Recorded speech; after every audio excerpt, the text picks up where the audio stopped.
Welcome back, everybody, to Magnolia on Money, where we discuss everything financial from the economy to retirement.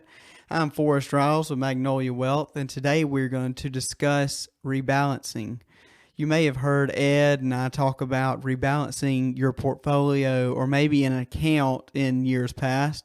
So today I wanted to take the time to talk about what exactly is rebalancing and what are some of the advantages of rebalancing. What are some of the effects that rebalancing can have on your portfolio?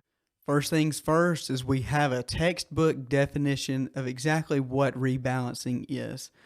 So the definition is a process of realigning the weightings of a portfolio of assets.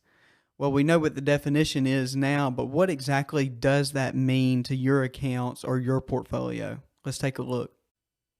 In our portfolio, we have a target that we're really trying to maintain. So we'll use this in a very general, simplistic example, but I think it'll drive home the point.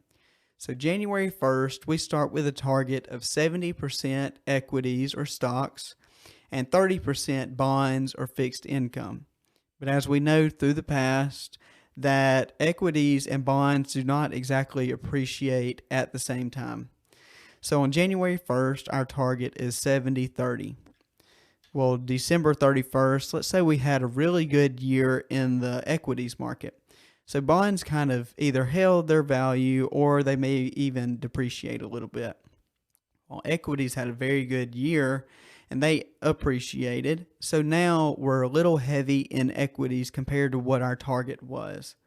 So December 31st, we sit down and we say, okay, well, we need to get 10% back into bonds and take 10% off of the top side of equities. So we would rebalance our portfolio and get back into the balance, the risk that we're okay with taking.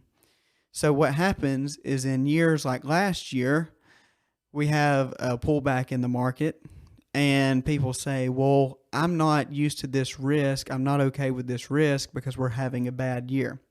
But in good years, they're okay with that same amount of risk because they have the top side. They're gaining on that account. Well, rebalancing helps us stay within that risk profile that someone says, I'm okay with risking this amount in order to gain this amount on the top side.